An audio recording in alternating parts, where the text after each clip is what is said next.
No, and Mark said a couple of things earlier, not to start my talk with downers. Everyone's pretty much here now.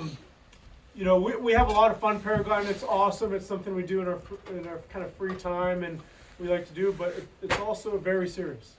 I've had 2 friends die in my arms because of paraglide accidents. Right, while I'm doing CPR. So it's and many more died when I wasn't around. So it's a very serious thing. Decisions are important. We want to do well at it. It's not going bowling. It's not it's not a simple thing that doesn't have risk. It has risk. I think the risk is pretty reasonable if you treat it seriously, if you make decisions well. I think it's a pretty reasonable thing. But if you're in this sport for a while, you'll have friends die doing it, right? And you want to try not to be one of those. I think especially important is when you've taken some time off of flying, right? And we're coming into the winter season now, and there's a good chance by the spring some of you wouldn't have touched a paraglider in a few months, or wouldn't have thermaled or flown in turbulence for a few months. And you want to be honest about where your currency is, right? How often you've been flying, how proficient you are at flying, and fly accordingly. So just because in September, October you were doing the 230 flights, doesn't mean in April you should be, or in March you should be, right? Because you might not be in the place you were after a full summer spring, summer, fall season of flying a lot. You may want to say, okay, I'm going to go back to flying in the evenings and the mornings for quite a few flights, and ease back into those more turbulent conditions. Right, just as one example. Also a place that kind of gets people pretty often is jumping up in glider classes quickly, right? A lot of things we deal with, if you want a really fast car, you just buy the fastest car that you can afford, right? And it's kind of the same with, if you're a motorcycle rider, you buy the fastest motorcycle you can afford if you want a fast motorcycle. But with paragliders, literally most people in this room can't fly a competition glider. It might even be hard to get it off the ground, right? You can't just buy the glider that performs the best and think you're going to perform the best on it. You really have to take the slow road into getting competency at each level of glider, getting really comfortable on it, getting really good at it, and going up through the level slowly. And many pilots who want to do big XC, who want to fly for a lifetime, will kind of stop at the high B level, right? The high Bs, meaning the high performance B gliders, are great cross-country gliders. You can do big flights. You can do 100+ mile flights on them. You can fly for 9 hours. Some of the best pilots in the world actually have kind of settled on high B gliders. It's kind of like, now I have a 5-day-a-week job and a family, and I only get to fly once a month. Okay, let's fly a high B, and they're flying incredible flights on them, right? So it's not that you have to get to fly in a competition wing or a 2-liner or END wing. You can kind of, you can choose the level that's right for you and take your time getting there. Cool. All right, let's talk about a few other things. Some of you had questions while Mark was talking that I'll try to touch on. And one thing about learning from kind of different mentors, different experts in anything, is it's pretty common that you'll hear things that sound like. Should we turn these screens off while you're playing around? Oh, I was going to support you. No, let's just not have it. Sorry. So you'll hear different things. Sometimes they'll even sound like contradictory things from different experts. Mark kind of said a little while ago, like, Santa Croce said this. What did you think of that, Mitch? And we both kind of agreed. I didn't really agree with what he was saying. And Santa Croce is a master, right? He's an incredible instructor. It has been for a long time. And I might have misinterpreted Santa Croce's response. And if I hear him talk for an hour, I'll disagree with a couple things. And if you interview me 5 years in the past or 5 years in the future, I hope that I'll have a different understanding of things than I have now. We all grow, we all change, right? So one of the things when you're hearing multiple experts talk on a subject, anything, but paragliding's what we're talking about today, your job as the educated and thoughtful listener is to think about things and come up with your own conclusions, right? And test them, and in 5 years you might have different conclusions, right? And with anything, especially paragliding, we don't want to get crazy dogmatic about things, right?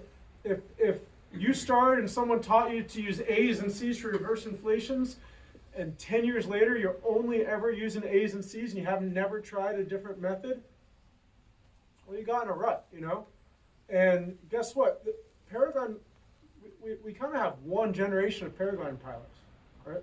Mark's the first generation, right? In the late 80s, guys started flying paragliders. They were flying skydiving rigs in the late 70s, but in the 80s, they started flying paragliders. And they're still with us, and they're still going to the World Championships. And we have one generation, really, of those guys, and it's changed a ton, right? And if any of them just stuck with doing things the same way as they started, they'd be crowd pilots. They'd still be switching brake hands. They'd still be, there's a bunch of old things that they used to do that they don't do anymore, right? That we don't do anymore. So try not to get too dogmatic about anything. If you see someone doing a different ground handling technique, hey, next time you're ground handling in an open field, try it. See if it works, right? Maybe it'll work when you're in these conditions on this glider. Or maybe you'll say, no, it doesn't really work out for me, I'm not going to do it. Does that make sense? Mm-hmm. So the things I'm about to say, you'll find stuff like that I might say things that sound slightly different than what Mark said or what a different mentor yours said. That's all good. And if you have a question about it or you have a different viewpoint, raise your hand or just blur it out. Ask a question, okay? Because I think discussing things in more detail is really good. First of all, I'd like to kind of talk about how to split up a learning day into the best possible scenario for learning, right? I kind of call it the 3 P's of learning. So, and we're talking about kind of our headsets for learning, right? So, the first P is preparation, right? So if you're going to go flying, if you're going to come here and do the flying thing, at some point, spend a quiet minute or two thinking about what you're going to work on, right? Maybe you want to really work on using more weight shift with your turns. Maybe you want to work on when you're doing 360s or figure eights, noticing the wind direction and approximate velocity, right? Maybe you want to work on good glider loading on takeoff and keeping that glider nice and loaded and not letting it kind of move around overhead on takeoff, right? So little things like that, right? And it's pretty good to go into every session with 2 or 3 small achievable goals that you're gonna work on. Okay? And small achievable goals meaning, things that you can probably make happen that day, but maybe you won't. Right? We want small achievable goals because we get a little dopamine hit when we achieve them. And that keeps it fun. Keeps us trying for more. Right? And the accumulation of achieving a bunch of small goals becomes big goals, right? So, it's pretty often people who want my mentorship say, Mitch, I really want to be in the X-Alps, or I really want to do this or that. I want to fly 100 miles. It's like, okay, great, but let's break that down into what you're going to do today, right? And that's really important. So that preparation, we're trying to think of 2 or 3 small goals that are doable for us that day. And we also want to spend a little bit of time visualizing ourselves doing those goals correctly. And the term visualization is kind of messed up. When it doesn't actually, it's not that important if you see it in your mind's eye. If your mind works that way and you can, awesome. But for visualization, what you really want to do is feel it in your body. Meaning if I'm visualizing good weight shift, I want to actually turn my head, lean over, and feel that weight shift through my whole body, right? And act like, hey, I'm in the air, feeling that weight shift. We're trying to quicken the connections from our brain to our muscles. That's what we're doing with that visualization, right? If it's, I'm going to work on, feeling this 3 pounds of pressure in turbulent air, actually sit there or lie there in bed or sit on the couch and actually kind of feel like you're in turbulent air and following that brake pressure around, right? If it's, smooth takeoff, act like you're actually in the torpedo posture, feeling these pressures with good pressure on the brakes, and you're smoothly taking off, maybe with a toe drag, right? That's what we actually want to do with visualization, and we're trying to feel it in our muscles, right? We're trying to get those electronic connections from our brain to our muscles faster. Does that make sense? Cool. So that's the preparation phase, first P. The second P is the performance, when you're actually in the air flying, right? Anyone heard this concept, the performer self? Say it again, It's a Mitch. sports psychology concept. The performer self. Perform what? It's called the performer self, like you're an actor or something. It's a sports psychology concept, meaning like, hey, if you're flying, bring your A game, right? You guys have heard of, I'm not saying fly sick, but you guys have heard of Michael Jordan's highest scoring game ever. I think it was the first time he had the highest scoring game ever. I think he beat it once. But he had the flu. He had like 102 or 103 degree temperature, right? Was feeling like crap, right? Showed up feeling like crap. And he had the highest scoring game of his career and the highest scoring game ever. I think at some later point he beat it. But and when asked how he did that, he showed up. He said, "Well, I know I felt like crap, but I figured I should just play like Michael Jordan does." Right? And he did, right? So like, if you come to fly, come to operate at your highest level. Be honest with yourself. If you have some sort of, family emergency on the way and your headspace is there and it's not ready to fly, you probably ought not to fly. If you feel really sick, you probably ought not to fly. If you're really hungover, you probably ought not to fly, right? I'm not saying show up and fly no matter what, but if you decide to launch a paraglider, you want to be operating 100% all cylinders. Does that make sense? You want to be there.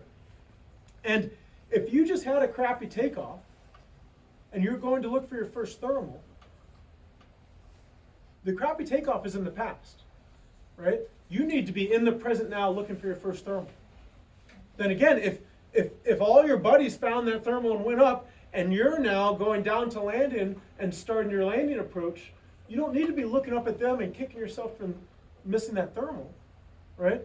You need to be focused on this landing because you want to have a good landing to come out of this thing safely. Does that make sense? Right? So, when we're flying in that performance stage, when we're flying, we ought to be fully in the moment. And successes and mistakes are going to happen. Right? We learn from successes and mistakes. They're going to happen. But we ought to kind of let them just blow by when we're in the present like that, when we're in the performance stage. Right? But then after we land, we can go into the processing stage. Right? Where we look back over our flight, probably with those 2 or 3 goals in mind, right? Those two or three achievable goals in mind, and think about how things went. That's the time to say, oh, I had a really good takeoff.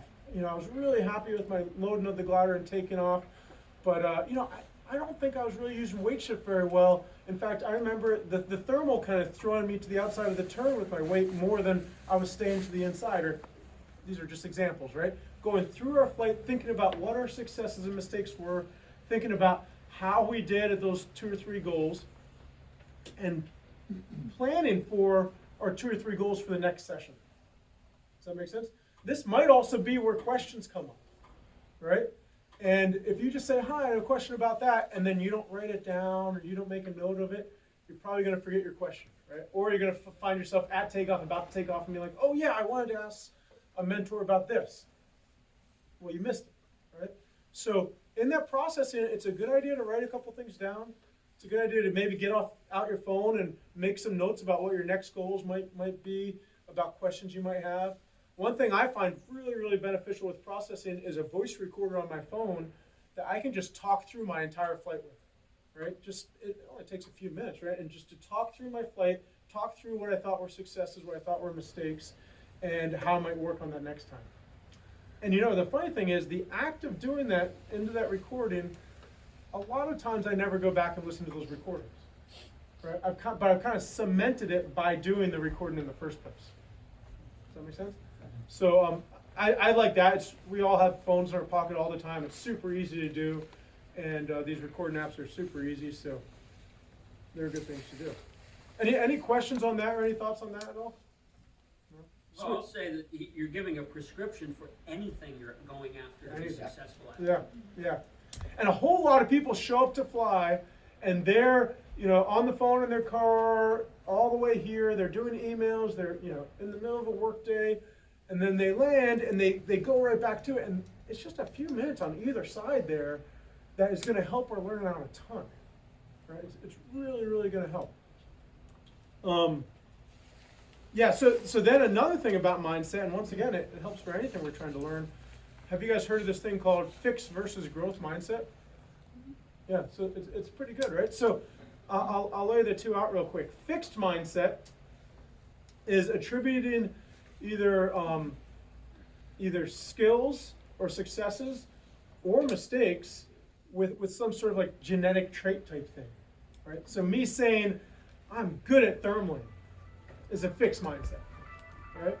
And what's likely to happen if I have that mindset is if someone out thermals me, I'm likely to say something like, oh, they must be light on their glider. Or maybe my glider's out of trim, right? Or they just got lucky, right? But if instead I had the growth mindset, which is I can get better at thermaling, then I'm likely to say, they out thermaled me. I wonder what they were doing. Were they using more weight shift than brake? Were they doing wider turns? Were they doing narrower turns? Like, how did they out thermal me? Well, what did they see I did, right? I'm likely to learn from it, where if we have this fixed mindset, we're less likely to learn from it. And I gave a positive example, right? Me saying I'm good at thermaling. Let's say I say I'm bad at forward takeoffs. Right? I'm bad at forward takeoffs. Well then, if I've said that and I have a good forward takeoff, once again, I'm likely to make an excuse. Oh, I must have gotten lucky, right? Oh, the wind must have been better than I thought, right? Something like, oh, this glider comes up really easily, but I'm bad at forward takeoffs, right? Whereas if I say I can improve my forward takeoffs, and I have a good one, I'm likely to say, okay, what did I do right there? Why was that one better than usual? How can I do that again? Does that make sense? Mm-hmm. So, and it's not only like how we think, but it's kind of how we communicate with each other, right? So, try to look for it in peers and try to look for it in yourself. If you hear people making kind of like very distinct statements like that, there's a mistake to it. So if you want to tell someone they're thermaling really well, they say, you're thermaling really well. Not you're really good at thermaling. You're thermaling really well. And you might also say, that week you spent in Southern California is paying off, right? Or last weekend's thermaling must be paying off. You're working hard at it. Does that make sense? We attribute successes or mistakes to the amount of effort, the amount of work we've put in. And guess what? None of us were born as birds, right? I've been to the Paragliding World Cup Super Final. I've been to the World Championships. I've been to some really high-level comps. And it's not like basketball where you can say like, well, everyone there is over 6'6" and pretty well built and like they're good at basketball, right? It's not like that. They're tiny little nerds there. There are big jock type people there. It's kind of everything in between. Tyler knows what I'm talking about. And the commonality to those high level comps is that all those people put a lot of work into getting good at paragliding, right? No one's born really good at those. It's the amount of work you put in. And that's true of a lot of things in life, but maybe not basketball.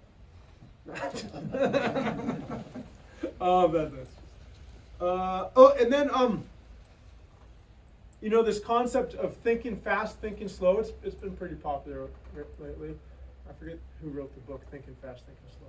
Anyway, so thinking fast is kind of, we ought to be thinking fast about certain things. If I ask you guys what 2 + 2 is, you're thinking fast, right?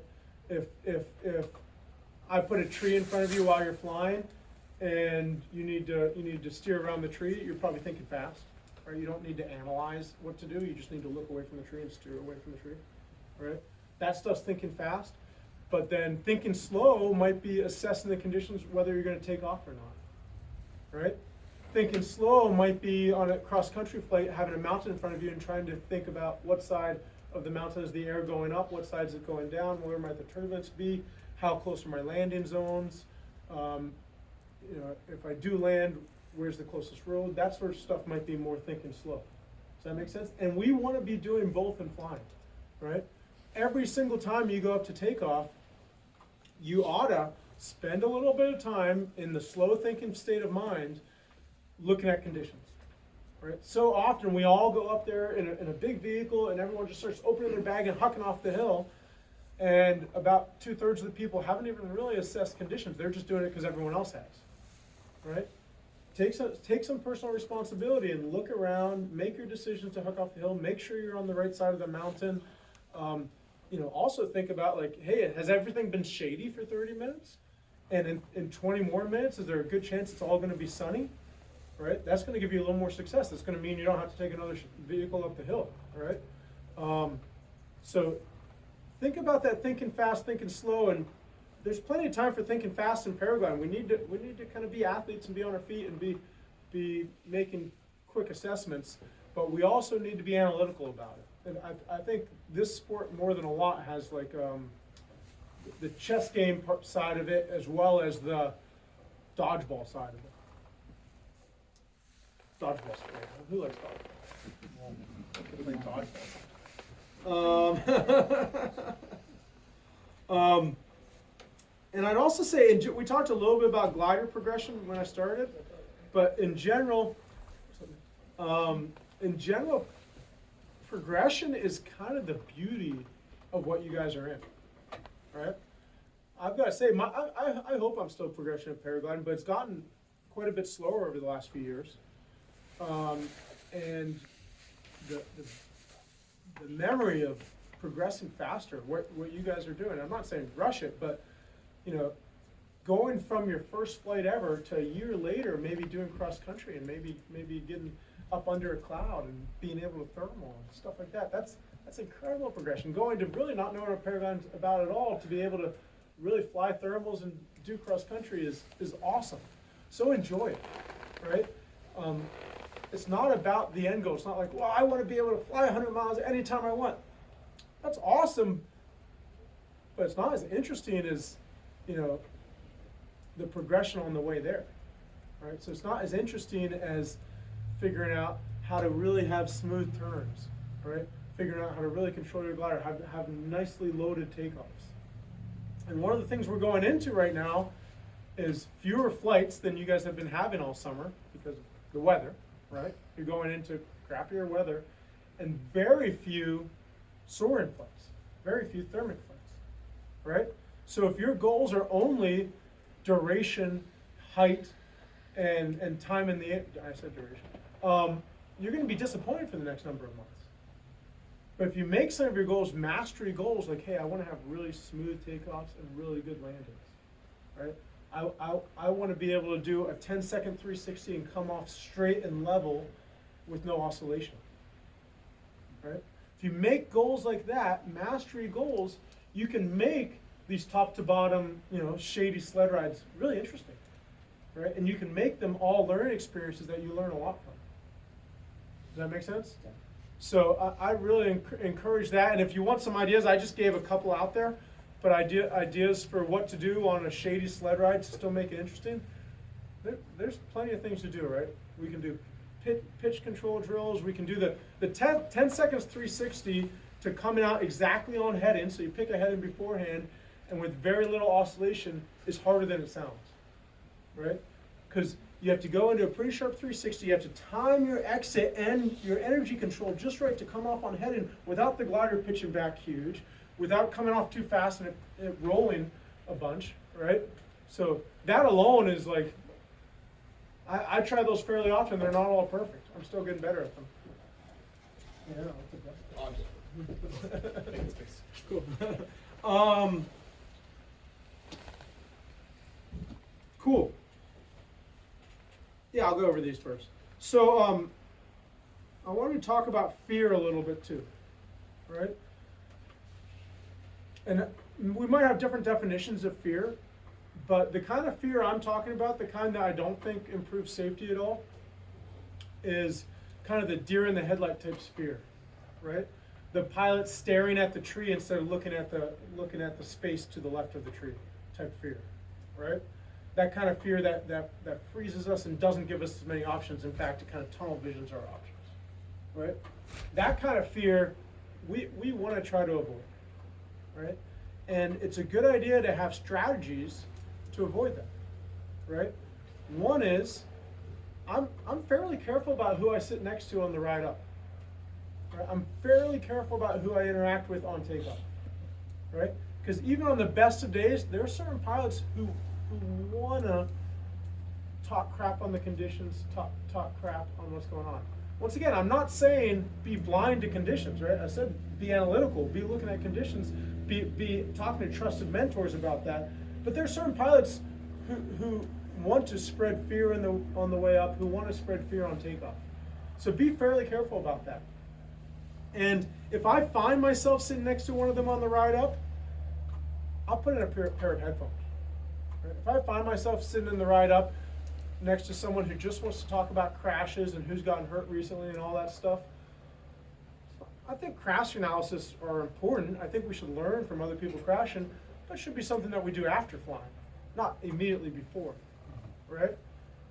So I'll put a pair of headphones in, or I'll walk to the other side of takeoff and talk to someone else, right? And sometimes I'll even say, like, hey, I don't really want to talk about negative stuff right before I fly, and go over here.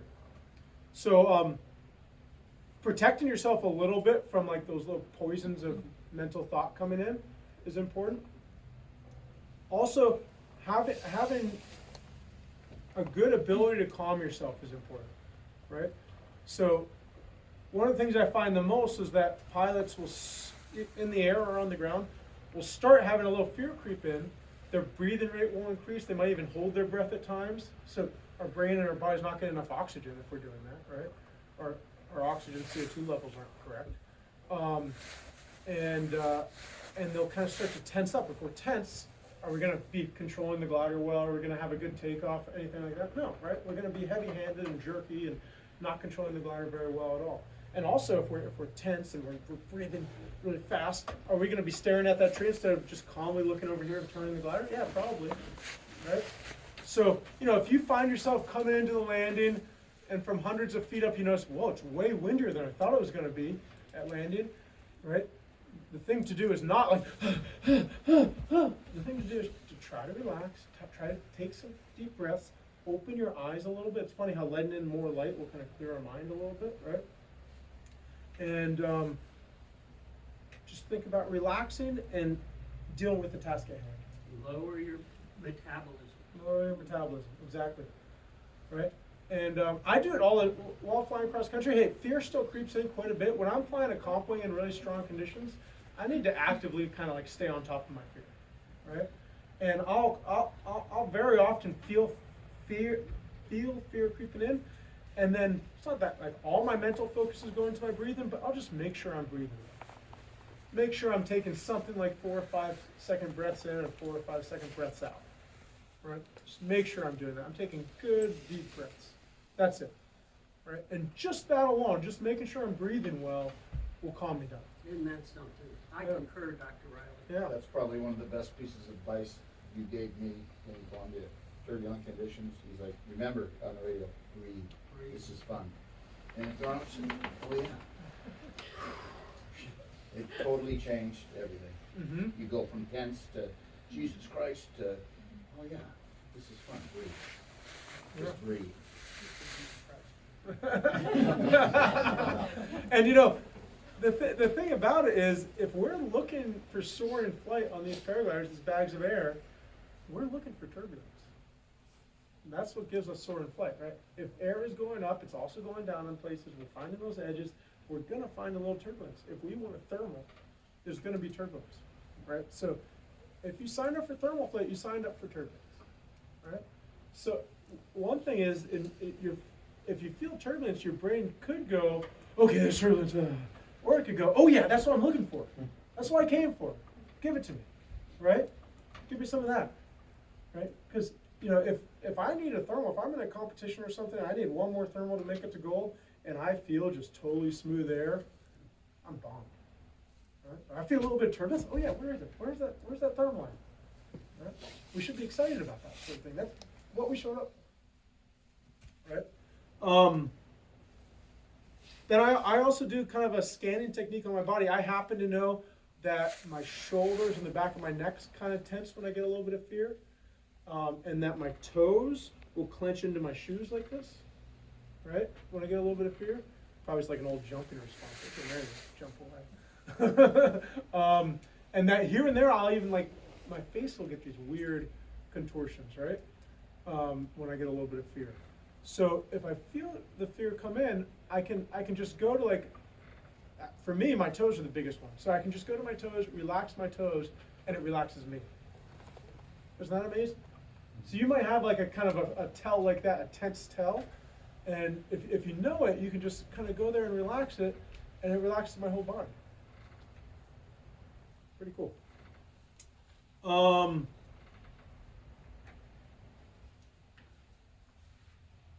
Okay, I'm going to go over a couple questions I heard while Mark was talking that I thought I think we could address. I think Tank asked about harness fit. It's Josh, but still. Oh, Josh asked I about would it. have asked it too. So. Cool. Maybe you asked something else. Cool. So harness fit is somewhat of an individual thing. Some of the things about harness fit, but there's some standards. Okay. One thing that is a standard is you don't want your head or chest in front of the risers, right? You want to have them far enough back so that the risers and your hands kind of just outside of the risers are in your periphery, right? Some people like really far back, some people like right on the forward side of that, but like this is just a weird place to be. Does that make sense? Now, vision's pretty important in paragliding, right? Seeing where other people are, seeing that bird going up over there, all that. It used to be in cross country that we'd set our harnesses back as far as possible so we were the most streamlined, but you wouldn't see crap. You know, everything down here you wouldn't see. And a bird climbing up there is not nearly as important as a bird climbing down here, right? And now with these big fairings on the back of the cross country harnesses, they put us more upright, and there's just so much more data, and I think we fly a ton better. So I'm wary of going way too far back. I also think the balance issues start to develop, and maybe some sort of swinging issues. But I'm also wary of being way too high, right? So somewhere where you're comfortable, kind of lounge chair position, and your hands and risers are in your periphery, right? In there in your vision. Anytime you sit in a harness, you want to make sure that it's kind of it's comfortable and it's giving you good lumbar support and back support, right? If you have to use your abs a ton, you're gonna have tension. You want to be able to relax in there pretty good, and just roll with the punches, and it's not have to be sitting up using your abs a ton, right? I usually will sit in a harness and relax and just make sure there's tension on all the adjustment straps. Some harnesses, like certain straps, are meant to be tight when you're doing a weight shift the other way or something like that. But most harnesses, if you're sitting in there and everything's buckled up and you relax, there should be some tension on every single strap. All right? So that's a good thing to check. And it's not unusual for your body to change over time, it's a relatively short time. If anyone's ever weighed themselves every morning for even just a year, you'll notice you're swinging around in weight all the time. How often do we put on a pair of pants or a shirt and it fits differently than last time, right? So harnesses are the same way. And just like our gliders, all this fabric has a tendency to shrink, right? So certain parts of the harness may shrink a little bit when you're not even looking or you don't even notice, right? So it's not unusual to do a readjustment of your harness every couple months, right? If your harness feels a little funky in the air, get in here, get on a simulator, and feel it out, right? Feel it out when you're not kind of moving around in the air. This buckle that defines the distance between carabiners is a pretty darn important one. Can you just show us that one? You mean left? On your harness, yeah, maybe you can. It's called like either the ventral setting. Yeah. So this one right here, right? And we all know there's a T-buckle that goes between it. All right? On different harnesses it might be different, but you see, it defines the distance of those carabiners from each other. Everyone kind of sees that? You can think of what it is on your harness? it's a pretty darn important one. When your glider gets tested, it's tested at the top of the weight range and at the bottom. So the weight range goes, if the weight range goes from 95 to 115, right, kilos, then a test pilot flew that paraglider at 95 and they flew it at 115. And they had that setting, the distance between where the carabiners impact the risers. So this point and this point, right here, not down here, because it's a different distance, right here, they had that at a very specific distance. Right? And it will say it says it in the EN test reports, the European Union test reports. There's two different test reports you'll see. DHV is the German, it means, I forget what it stands for, something in German.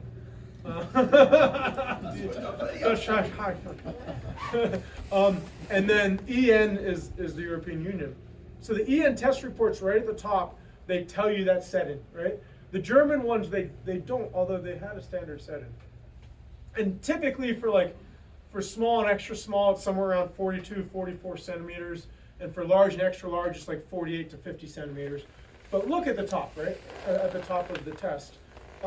You never want to be narrower than that harness was tested at, right?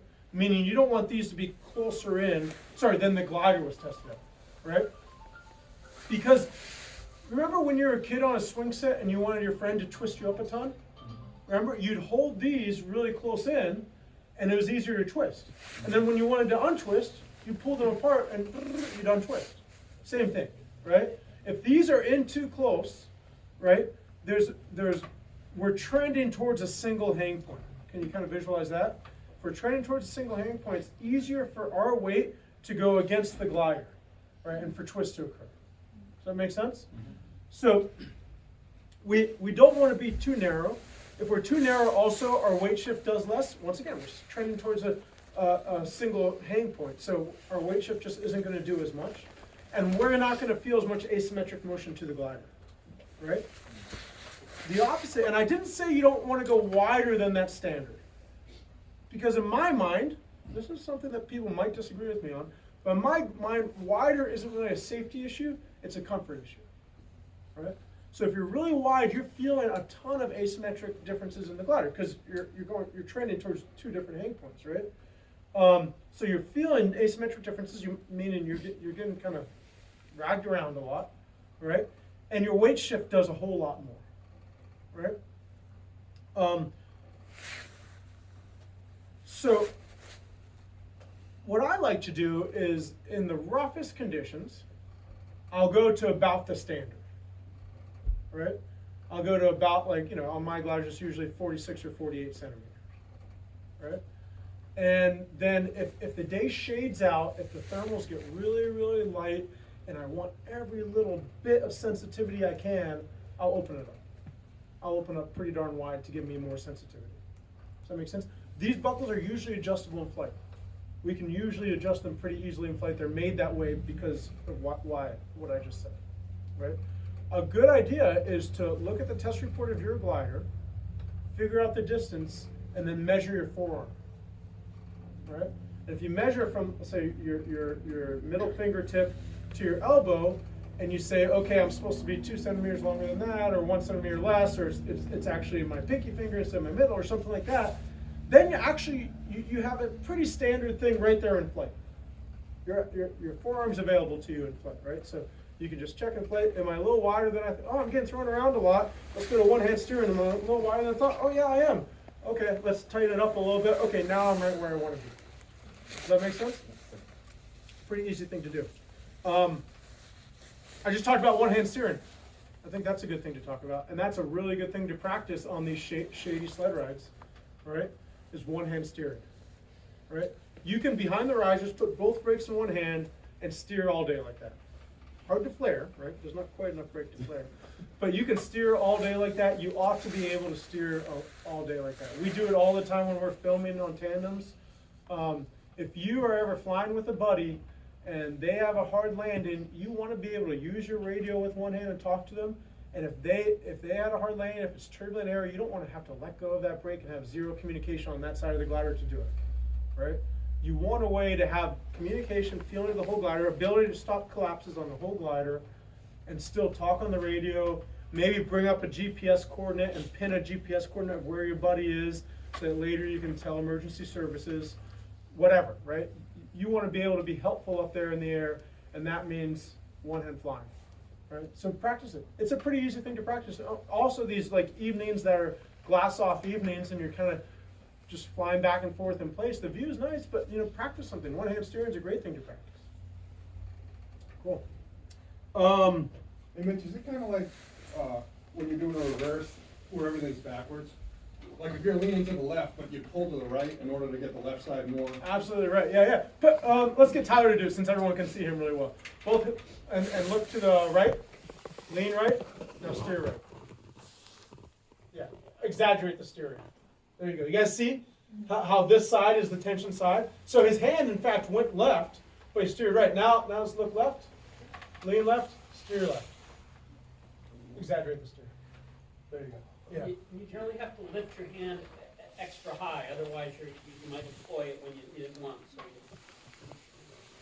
And the first time you do it, get a little bit away from the trees in case it goes the other way. But doing it right, you should be able to have that communication pressure on both sides of the glider. Right, 2 to 3 pounds of pressure is how we communicate with the glider all the time. Right, you should be able to have that on either side as we're turning. Right, I know I can. Right, I can fly in turbulent air with one hand, keep the glider open all day long. can I step back to your, Yeah. I appreciated the ventral strap thing. So look, bump tolerance. Can any of you speak that maybe you don't have high bump tolerance, meaning you don't care for the bumps? Anybody? Anybody? More? Come on, admit to it. When I first started off, it used to scare me. I used to like hold on So to there you like. go. I corrected myself because I used to take the brake in and hold on to the risers, and I realized what I was doing, and so I just like slowly got used to it. So you're all flying ENA gliders, or most of you, but just a thought is that to start out before you launch with it to consider at that minimum setting that Mitch was talking about, and that way it'll be a little bit more stable. And then once you're out there for 5 or 8 or 10 minutes, and you've been in the ring and you've taken some movement, and then you can decide, now I'd like to have more sensitivity and more steering, and then it's easier to reach down and let that out, as opposed to finding yourself with it all the way out because the comp pilots and all these guys say, well, I always fly with it all the way out, and there you are, death gripping the brakes, and you don't dare let go of something to reach down and tighten up. Just, it's even, for me, I rarely fly solo except when I got to take off in over the back conditions, and even if I'm flying an ENA glider, I generally kind of pull the belt in a little bit so that I can get out there, and then if I find that I am liking it, now I'm comfortable, I can reach down very comfortably and let it out when I want it. So I appreciate him going all through that setting. Take a little something off of the sensitivity, knowing that then you've got a more bump tolerance scenario, and at your convenience you can go in and let it out. Thank you.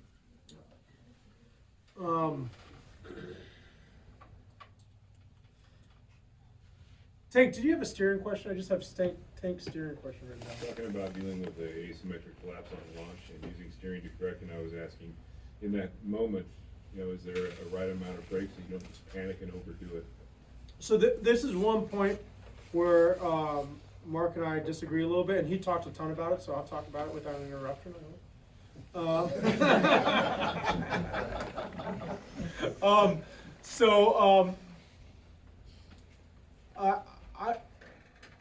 Anytime we need to control heading, right? Whether it's off of takeoff or after a collapse or whatever, right? Anytime we want to get the glider flying straight, it's doing a turn that we didn't ask it to. Right? It might be a stick in the lines, it might be a knot in the lines, maybe a hawk got caught up in there, or maybe we got a collapse. Right? My opinion is the very, very, very first thing we want to do is use weight shift. Right? The great thing about weight shift is we cannot stall or spin a glider on weight shift. Right? And especially let's just take the the cravat example, right? Whether it's a cravat, and everyone knows what a cravat is, it's, maybe we don't know, but a cravat is when some of the glider is kind of caught up in the lines and stuff, right? You basically have a tip that's in like that. Obviously, that's going to be causing quite a bit of drag, slowing this side down, this side's going faster, so we want to turn in that way. A big cravat may want to put us into a spiral, right? And it could happen because we didn't check our lines well at takeoff. It could happen because on ENA it's pretty rare, but it could happen after a collapse that some of that tip just got caught up in lines. Pretty darn rare until you get to the higher aspect ratio gliders. The thing about, until we've diagnosed exactly what's going on right there, right here, we're test pilots. Right? This wasn't necessarily something they put the glider through when they did a series of EN tests above the water on certification. Right? We don't exactly know what's going on up there. Right? So we don't know how much, in this case, left brake will not cause a spin. But we know for sure putting all of our weight shift on the left will not cause a spin. That's sure. Because we can't spin a glider with weight shift. Does that make sense? Who knows who doesn't know what a spin is? I'll just define it real quick because I think some people are afraid to raise their hand. So a stall is, our gliders basically are going through the air like this. Or you can see the angle of attack is kind of down. Right? They're going through the air like this. That's how we maintain forward speed. That's how we glide, all that stuff. We're going through the air like that. Right? If we raise the angle of attack enough, right? You could use Bernoulli's principle and say it gets really turbulent up here and therefore the glider falls. You can also just look at it. Eventually the glider's going to fall through the air like that. Does that make sense? So feel free to use whatever physics you want, but this makes sense to go forward, this makes sense to go backwards, right? And airplane stalls, the thing's still going forward. Paragliding stalls, you're falling backwards. So in a paraglider, it is, Bernoulli's works as well, but you really are kind of falling backwards through the air like this when you pull enough brake. So, you know, if all of a sudden you have this side of the glider all crumpled in like this, there's going to be a raise of angle of attack just because of that drag, and you don't really know how much brake you can put here before you get to stall. Does that make sense? So the first thing to do is to use weight shift, and maybe weight shift is enough. Maybe it's not enough, and then you might also use some brake. The SIV instructors right now are teaching to use weight shift first and to lock their elbow like this and then use their brake like this. Basically so that you're not flailing under the brakes. Not overdoing it either. Not overdoing it. A lot of, yeah, sure, if there's trees right there, your head is really important. But a lot of cascades, no, I'm going to go with darn near all cascades, meaning multiple events happening in a row. Right? A collapse, a spin, a stall, a collapse, spin, stall, collapse. It's the pilot underneath the glider going like this, right? And shit's going crazy. And then you ask them, so what was going on with your hands? Oh, nothing. I went hands up. You know, here's a video. Let's look at the video, right? Maybe there's not a video, but you're like, gliders don't do that when you go hands up. You know. So this is something to visualize because it probably doesn't happen that often. But basically, think about, okay, I just took off. My glider starts steering one way. I weight shift the other, and then I use some brake on the other. And the reason to lock the elbow in is so we're not inadvertently putting this hand way down here. Because that will make the problem worse. A glider slowly turning into the trees, we just saw a bunch of videos of people totally fine. But you spin the other side, probably not as okay. So, I'm going to ask you a follow-on question. Yeah. Probably the answer for this is I just need to go take an SID course and experience this, but I haven't had an asymmetric before. So the concept of weight shifting, when the thing that you would push on to get the weight shift is just falling out from under you, I'm not even sure how you do it. How do you climb up that hill? You know, a fine thing to do is usually we don't hold on to our risers because it doesn't give us sensitivity, but in this extent, your hands are right there outside of the risers. You can just grab a riser and pull yourself to the riser. Does that make sense? Right? I'm not saying grab it, but your arm is right here. Yep. So if you just use that riser to get your weight up right on top of it, you're there. Okay, cool. And here's a funny thing, right? if your weight does fall, mostly asymmetric collapses happen like this. Good. And you look up and everything's open again and you're fine. Maybe you felt like you fell into the, everything's fine, right? It happens fast. That glider doesn't want to be closed. Your weight's under it. It wants to open right back up. So if the ground's not right around and you fell into the collapse, do you think that opens it up faster or slower? You're loaded, right? So, yeah, the right thing to teach and for me to say is, hey, lean to the open side, maintain the head in, we don't want you to go into the hill. But if there's no hill around anywhere and you do fall to the low side, you're loading that with your weight shift pretty quick, it opens pretty quick, and it's gonna turn a little bit more, you're gonna lose a little more heading, but the time the glider's closed might actually be short. But yeah, try to get your weight to the high side. Thank you. Often asymmetric collapses happen like that, and they're scary, and you hear a big noise, and you feel it in your harness, and you feel a lack of brake pressure, but then by the time you end up looking up, it's open again, often. And even all the videos Mark showed, you'd see it close and open. It's only kind of the higher level gliders that ENC, Wings of Change or whatever it was, that kind of stayed shut for a little while, right? Most of the time they open right back up again, really fast. Any other questions that I didn't go over? Oh, one of you two asked about pre-flight also, right? So, really good idea to get a good pre-flight in, right? And different pre-flights are different, but I've taught the 1, 2, 3, 4 RST, right? Sorry, R1, 2, 3, 4 RST. So, my reserve I've checked, right? The pins are in, handle stowed. I usually look at that right before I put the shoulders on. Does that make sense? You can't always see the pins when it's on, right? But I look at it and then I put the shoulder straps on, right? So reserve, pins are in, handle stowed. Yeah, and so these are pretty good too. This isn't the one I'm saying. Oh, shit, I can't tell one. That's not, that's 1, 2, 3, 4 starve or something, but, Yeah. so then 1, 2, 3, 4 is one helmet buckle, right? 2 carabiners locked. 3 harness buckles or harness points of connection. We could say the 2 legs and the one ventral setting, the ventral strap that we just talked about. 3, and then 4 is 4 corners of the glider. So the leading edge is visible, the trailing edge is visible and clear, and both tips are clear. Really, I'd also like to see all my lines are clear and free of knots, right? There's 4. And then RST is radio check, right? S is speed bar. The speed bar one is that we correctly have the speed bar line going right from that pulley here straight to its Brummel hook connection on the riser. Right? If it's going through our reserve handle, right, we're not going to be able to throw a reserve. And when we press our speed bar, the reserve might come out on its own. Right? That's actually how, what was the former gin company? Company before gin? Adele. That's how Adele went out of business. Right? A guy in Aspen put his reserve connection through the reserve, his speed bar connection through the reserve handle. Reserve deployed accidentally in flight, and he got hurt up a little bit. I don't remember how much, but he was alive, and sued Adele in the mid-90s, I guess it was, mid to late 90s. Greg Smith was so into cocaine, he didn't show up for the court case, and Yeah, Adele never showed up to the court case. Yeah, they forfeited, company went under. $1 million.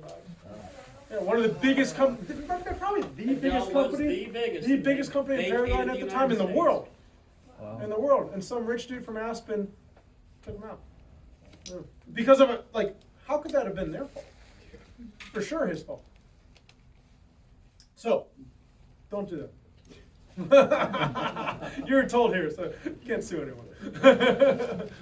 Yeah, so you want to check that the speed bar is going clean and clear to here. Even through a leg loop would be problematic, because then you'd launch and settle into your harness, and one side would be going faster than the other and put you in a turn, right? So speed bar going direct, R, S, and T is turn direction, right? If we're doing reverse inflation, right, we want to make sure we're not just going to run off the hill backwards and fly away. I can start showing That's a good here. video. No. All right, I'm sorry, guys, no This is video. eye contact. No, but if we have leftover right and we're a right turner, we're gonna turn and have a full twist. Okay? And that's a mistake, right? Now, if you're calm and cool and your feet have already left the ground, you can probably do very little steering and, and it'll untwist pretty quick. Anytime you have a twist, it doesn't want to stay that way. It's the child swing set thing again, right? You twist your friend up and then you let go and untwist. It just takes a little bit of time. You talked about different launch techniques. Would it be worthwhile trying the other way just to change things up or whatever? I I'm not launch either way. recommending You just need to make sure you've looked down and done the right thing. The only time I think it's really worthwhile, at one point I had like an ankle that was in bad shape. So I just learned the other way because, one ankle has like kind of more force on it than the other. But some like if you need to take off of a single lane dirt road with a really steep slope right here, you can't do like a takeoff where the glider's normally perpendicular to the wind, right? You have to take off where the glider's parallel to the wind, therefore like across the road, and you have to do like a little bit of a cobra takeoff where you bring this tip up and it grabs the wind first. It's probably in a wind shadow down there. It grabs the wind and then you get it over and then you launch. And this is a lot easier, if that's the case, than doing a whole turn that way. Does that make sense? So, but those are, that's like X-Alps stuff. And that's precisely, though, why we have you guys turning to the right, because when we're launching on that north launch, our precipice on that west faces to the right. That's precisely why we have you turning that way. I would, given that most of you are going to do 98% of your launching at Tiger, and most often the north launch, why we have you try to get that going as you're working real jobs and you got families, this and that. But if you get to the point where you're doing what he's doing XL things in wild conditions that no one else has ever launched from someplace, and you're going to make do, then maybe you get a couple more tricks in your bag. Yeah. Tank, was that all the steering stuff? Yeah, I think you got it. Okay, cool. And then part of, maybe it was Josh's question, was pre-flight, was, hey, grabbing the brakes when I'm facing the glider, not facing the glider, whatever it is. And it's pretty much, we don't have any real risers here, do we? Yes, we do. Here's So it's the same check either way as far as grabbing the brakes goes. Whether you're in reverse or forward, right? If this is attached to my left hip, what I do is I go along the riser with my hand, making sure there are no twists in the riser, right? I grab the brake off of the magnet or clip or whatever it is, and then I check, there's not a line here, but I check that the V is clear. So the V, this brake line going to that pulley is clear. There's no twists, right? It's not going around anything. And from this pulley all the way back to my hip is clear. So there's no twist there, there's no twist here, nothing like that. And then I keep it in my hand. The check is done. If I have to switch hand, if I have to do something, when I put it back in my hand, I check again. Does that make sense? Yeah, it does. So I think, and kind of more specific on that question, is in my sequence, I always verify that the speed bar system is on the outside. Yeah. And then, but that puts the brakes kind of on the top or falling in. So then it was, when the brakes are in that position, kind of over the riser, and what I caught myself doing a couple times was, do I reach kind of under the risers and grab them, or over the risers and grab them? And then if you grab under, it creates that wrap. Yeah, so the thing to do is to start on your hip. Oh, okay. So you're not reaching right here to grab, Yeah. you're starting on your hip and you're Run down. following it from here, and that shows you where to grab it. Does that make sense? Yep, absolutely. Does that make sense for everyone? Beaner to brake. Yeah, beaner to brake, yeah. From your beaner to your brake, grabbing it and then checking that clean V. So there's a clean V there, and this is all clean coming back up to your hip. Yep, got it. Sometimes that strap is twisted, so you want to straighten it out as you go down to the brake. Yeah. That's the reason for that. Yeah, thank you, yeah. This is all straight as you go down there. Cool, I was thinking to talk either about some more aerodynamic stuff or about thermals. How are we doing on time? Mark, what time are they showing up? This has priority. Um, They're gonna show at 2:30, but I'm not, this is more. does thermal sound pretty good to everyone? Oh, yeah. Yeah. And throwing questions, we can divert, we can talk about whatever you guys want. A question, he talks about the 3 Ds, preparation, performance, and Processing. And I always forget that. no worries. And that's just for alliteration's sake. You can say analysis. if you want. But the P's are fine. Tyler likes the P. I look like a kindergarten. This wasn't yours, but what is there are a couple more letters on here. What were the A, B, and E? You gotta look that up, I don't know. I think you can Google, I think that's Santa Croce's, yeah. I think it's actually Scott's, 1, 2, 3, 4, 5, 6, 7. Let's Scott come back on that one. It's our famous pre-player. It's a good question. I think the A might be attitude or Area. area, yeah. Yeah. Yes. So, and my thought with the pre-flight, obvious, some people start adding, oh, my GoPro's on, my shoes are tied, like, if it's too verbose, if there's too much of it, we're gonna skip things. We're gonna rush through it when we're on takeoff. But if it's basically like the 1, 2, 3, 4 is just kind of going through my stuff and checking my glider, and the reserve and the RST, it's all pretty quick. So I think, yeah, have we checked the weather before we decide to hook into our stuff on takeoff? I hope, right? Are we gonna look out there and make sure there's not a 747 right in front of takeoff when we take off? Hopefully, you know. I don't know. That's my thought: is keep the pre-flight somewhat succinct and simple, so that we're more likely to actually do it. One of the things I do with pre-flight that I think is kind of good to process for a second is I try to focus on it for the amount of time, the 30 seconds or whatever it takes to do it, so that as soon as I say, okay, my sequence is done, that I don't go back and, well, let me check my reserve again, or, oh, let me check this buckles again, or, oh, it creates a pattern for me when I can now think about conditions, wind, takeoff, and I don't have to go back and redo it and redo it. I don't know, I just think that. Yeah, maybe even verbalizing, okay, pre-flight complete. Something like, we do it in planes all the time. You verbalize once you've done a check. Okay, pre-landing checklist complete. And then when you get there and you're on downwind and you think, did I do it? Oh yeah, I remember I said pre-landing checklist complete. Yeah. Cool. Thermal. I just thought of one more thing I want to talk about before thermals. So, everyone stand up for a second. I think there's no space. Don't hurt yourself doing this. Watch where your head's going to be, Josh. We got a couple tall guys here. So, what we're going to do is we're going to jump as high as we can and be safe. Good job. And you might want to check that back too. And then we're going to try to land as softly as we can. Okay? 1, 2, 3, go.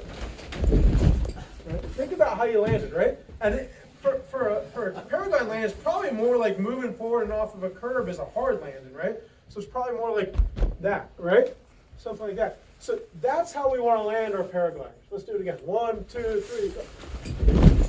Right? That's how we want to land our paragliders. A lot of people will be in their harness. You can sit down if you want. You're fine. And they'll kind of be like this and ready to land, and they'll land heels first. We would never jump off a step landing heels first. Heels first is asking for foot, ankle, knee, hip, back problems, right? Humans don't land heels first doing anything. We land balls and feet first, right? So we want to set ourselves up for the most ergonomic landing like a human, right? And if we do it just right, it's going to be soft, but sometimes we don't do it just right, or the conditions don't allow us to do it just right. So, well before you're right next to the ground, at 50 feet, I suggest that you're out of your harness and in something like a torpedo position, right? Something like feet under me like this, right? There's plenty of videos online of people having low collapses right before landing. And if you're like this, you can probably, if you had to, if someone paid you $100,000, you could probably jump off that deck and land and be just fine. right? Probably any of us in this room could, right? If we're forward like this, but if we're in a sitting position, we get dropped off that deck, we're gonna break our back, right? For sure. I mean, if I were to drop from this height onto the ground in a full sitting position without a butt pad, I'd break my back. And from this height with a butt pad, yeah, probably, you know, the butt pads are something, but they're not invincible. They're not nearly as good as our body's natural suspension, right? So about 50 feet over the ground, you know, which is a little higher is fine. So usually when you've turned that base to final, right about there is a pretty good time, right? When you're learning how to do it, there'll probably be some oscillation because you'll probably kind of pull a little brake inadvertently or something, getting out of the harness. As you do it more, that'll start going away. And you're straight and level for that bottom 50 feet with a good flare, right? And you're like this the whole time. Therefore, if you kind of drop out of a thermal, if it's a 230 flight and you kind of drop in through that wind gradient and out of a thermal, you're using your body's natural ability to land well, right? You see us keeping the passenger seat a lot on tandems, and when you have 4 pairs of feet to work with, it's a different deal, right? So don't let that be an example to how you should do it. When you're flying solo, you really ought to use your body's natural ability to take impacts, right? To use that suspension.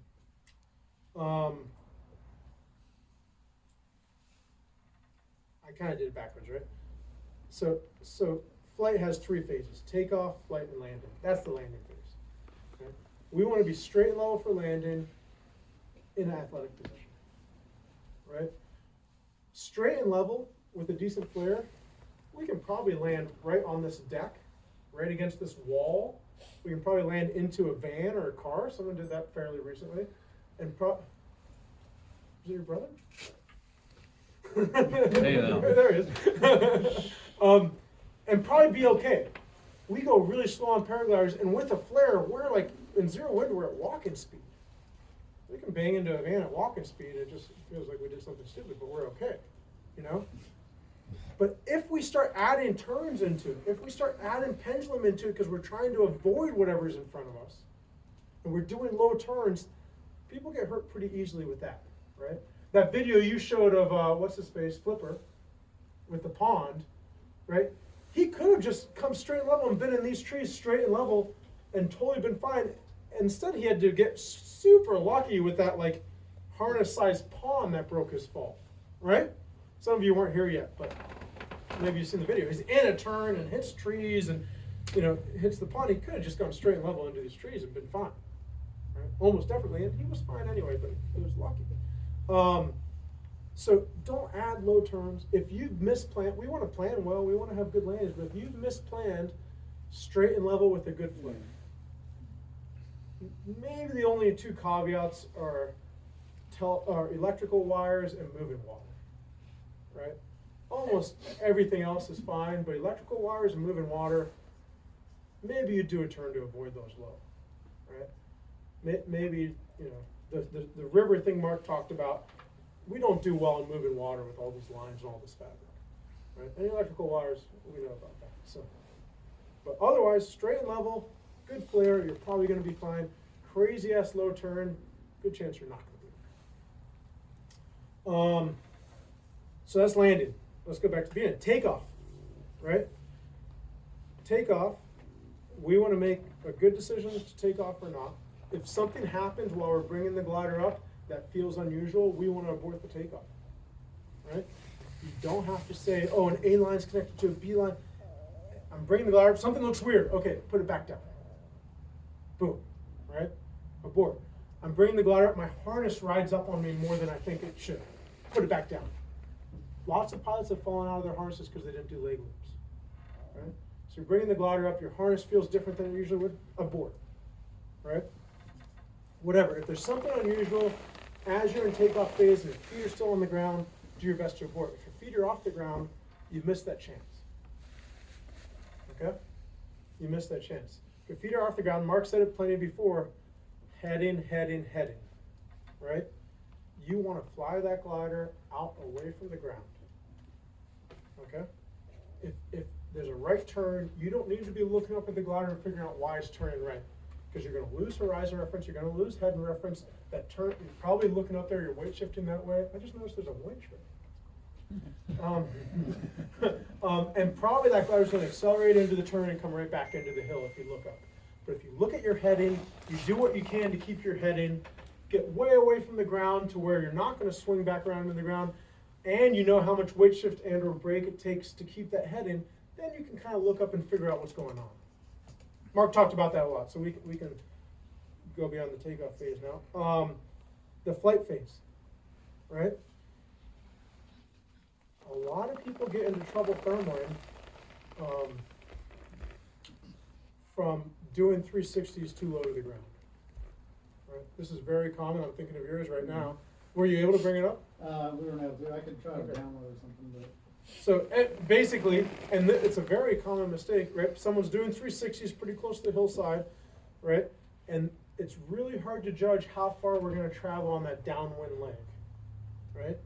Basically, you guys get the point, right? If the wind's coming this way, my 360s look like this, right? And as I get close to the ground, there's compression happening, where the wind speed might actually increase when I'm closer to the ground, right? Therefore, I'm traveling further over the ground. So a lot of people get in trouble where they do low 360s in a thermal, and then all of a sudden they're crashing into the trees or trying to avoid the trees so hard that they spin the glider and then crash into the trees, right?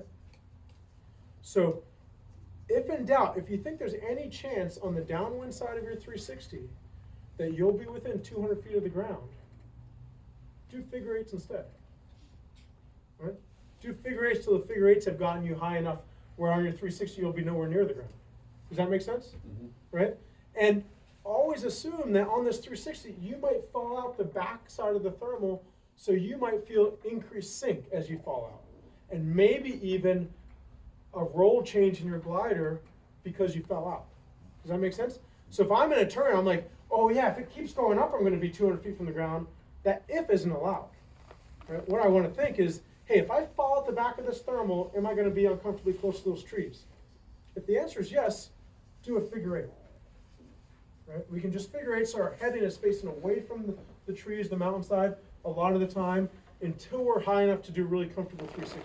And if you watch hawks, eagles, vultures, they do a ton of figure eighting in the same circumstance when they're near the ground. Okay, so we're doing it like the experts if we're figure eighting a fair amount. Right? It works really well. One kind of good rule to have in your head is every 360 starts as a figure eight. Meaning that if the mountain's over here and I start this 360, I'm looking around it and I don't like it, I can just look this way and do a figure eight.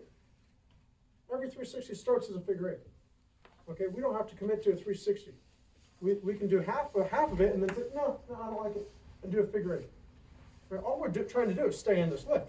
Stay there, figure eight's just fine. Does that make sense? Okay, that was takeoff, flight, landing, sweet. Now thermal. The hardest thing about thermals is placing ourselves in space, is mapping them out, right? When we're right next to the ground, catching the first one, maybe it's easier because we have ground references around, but the higher and higher we get, the harder it is to say, 5 seconds ago I was there and now I'm here. Does that make sense? Because we don't have ground references around. As humans, I'm used to saying, okay, the skeleton's here and the vacuum cleaner's there, and therefore I'm here. We're used to kind of triangulating our position with ground references. When we're 5,000 feet above the ground, or even 1,000 feet above the ground, our ability to do that is absolute crap. Really, really bad, right? So the only way we can tell where we are in space is by making fairly geometric patterns, right? And usually we're circling when we're thousands of feet above the ground. So what I'm saying is pretty even circles through the air. Does that make sense? Cool. And when we talk about thermals, I'll kind of talk about thermals as if they're these beautiful columns of rising air, because it's kind of the easiest way to conceptualize them. But they're probably not like that, right? There's probably, like, if you go 100 feet off the ground, there's probably 50 thermals that 1,000 feet off the ground have become one. And as they're joining, they're melding around and they're changing size. And lava lamp type thing, yeah. They're really, there's a lot of action going on in them. But thinking of them as columns of rising air is easier, so we'll do that. So I'd like to, and I'll try to kind of extend my voice plus drawing a board, you can see. So I'd like to do nice even 360s.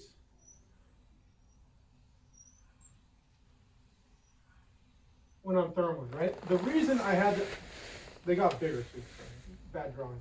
But the reason I had them going that way is because we have a wind direction this way, right? I'm still doing 360s in the air mass, right? How do I do an even 360 on a paraglider? Lock in position. Yeah? Any other answers? Good answer. And smooth air for sure, right? Yeah. I keep a constant bank, right? If my bank angle's constant, 10-degree bank angle, let's say if the horizon is in the same place compared to my glider, right, then I'm doing it even 360. If my glider is changing on the horizon, if it's rolling back and forth, I'm not doing it even 360, am I? Right? So how do we keep our bank angle the same? Yeah, we look, we lean, and we use the appropriate amount of brake to keep it there, right? And if the air is smooth, it'll be constant, right? If the air is smooth, we can kind of look, we can lean, we can put in the turn, and by the second 360, we'll just be in this bank and it will stay if the air is smooth, right? If the air is turbulent, we may have to work it, right? If the air is turbulent, there might be times in a right turn where the right side of our glider is in more lift than the left. I just noticed there's a sucky toy there. I'm seeing all sorts of stuff like that. Right? But if the right side of my glider is in more lift than the left, it's going to keep wanting to bring that right side up, so I might have to kind of push it back down. Right? I might have to be working it. A pretty good analogy for that is, we got some skiers in the room, huh? So, is if you're skiing on like beautiful broomer or like really consistent powder, right? You can, especially on modern skis, you can kind of just put in edge pressure and keep the edge pressure there, and you're going to do a really beautiful carving turn, right? It's fairly simple to do a beautiful carving turn on good groomer and good powder, right?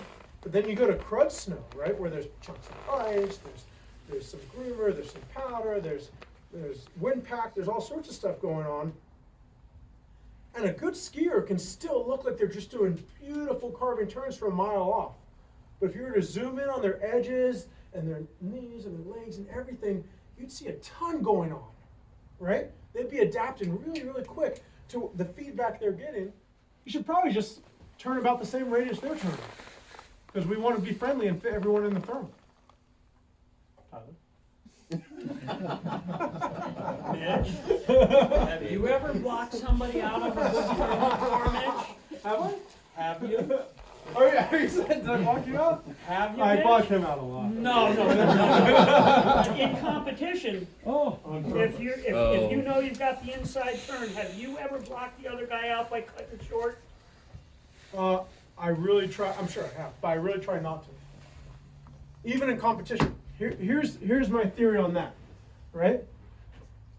Other people in the thermal makes it more efficient. Markers. Right? We want to fly with others, right? Because you have visual cues of more air than just the air you're in, right? So flying with others is way easier to map out a thermal than flying on your own. And if I've pissed everyone else off, because I've been cutting them off, because I've been a dick in thermals, then when I go on glide, they're not going to come with me. But if I'm known as the pilot, oh, Mitch is fun to fly with, he flies his team well, he's not too timid, but he's not sharp-elbowed, he's fun to fly with, then when I go on glide, I've got a crew coming with me, and we're going to map it out together. Right? So you want to be the pilot that people are excited to fly with, right? Which doesn't mean be crazy timid, but also means not cutting people off, right? It kind of, the expected thing, the predictable thing is that you're using lift efficiently and you're not cutting people off, right? And that's the pilot you want to be, because you'd like to, if you're at the Northridge High and you go to Issaquah Highlands, you'd like 4 people to come with you. It's going to be so much easier to find that thermal on Issaquah Highlands with 4 other people. You go there by yourself, you might be landing there. You go there with 4 people, you'll probably find a climb. Great answer. Great answer. So yeah, you want to be the pilot they like flying with. Cool. So we talked about even 360s. now I'm not accounting for wind. Now we're looking at the air. When I drew it with the wind, we're looking at compared to the ground, okay? So now we're just mapping out with the air. Kind of. So the green is the thermal.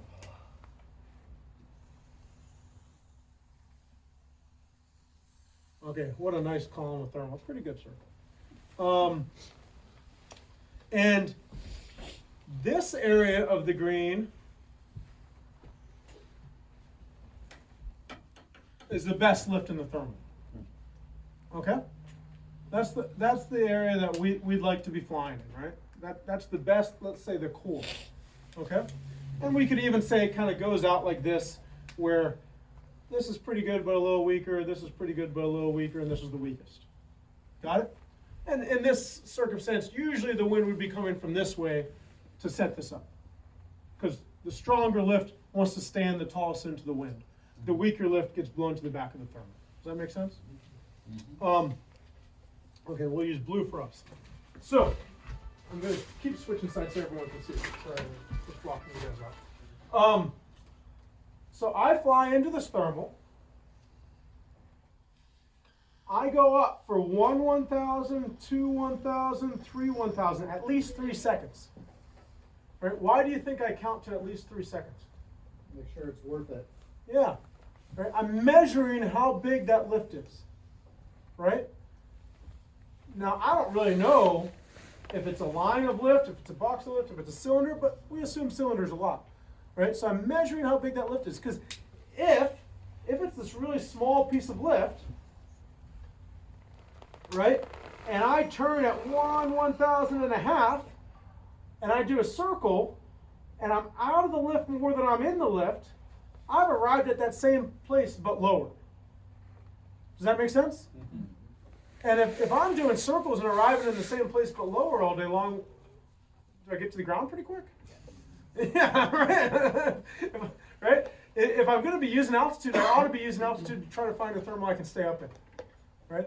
So if you fly through a 2-second thermal, don't do a circle. Continue on. Look somewhere else. Right? We want the thermal to be at least 3 seconds, and 4 seconds is better than 3. Cool.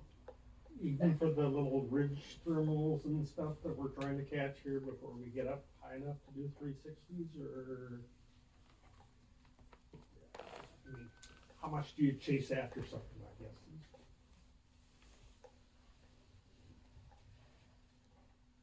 Yeah, you want at least 3 seconds of lift to do a 360.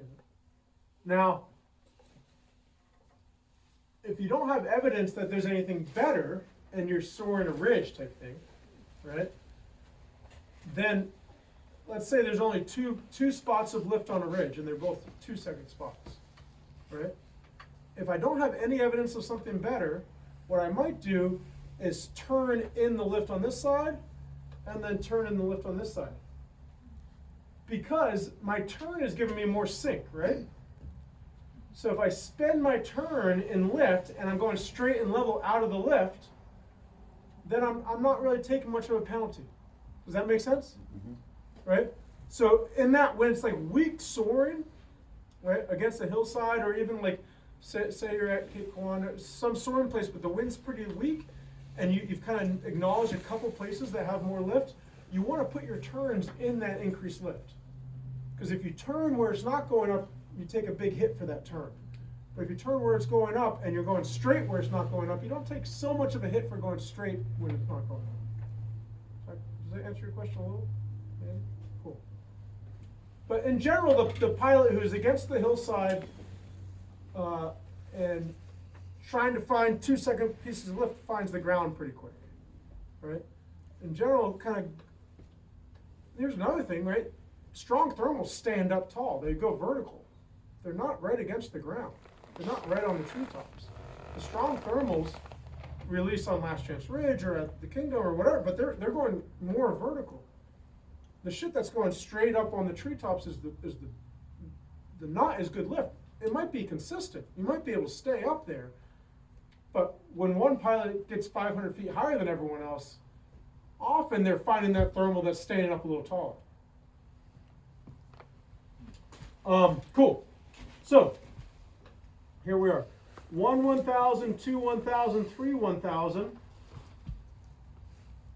Someone's going to ask the question later. I'll wait for it. So I decide to turn, right? So I decide to turn. In this case, I decide on a right turn, right? And I go ahead and do the turn.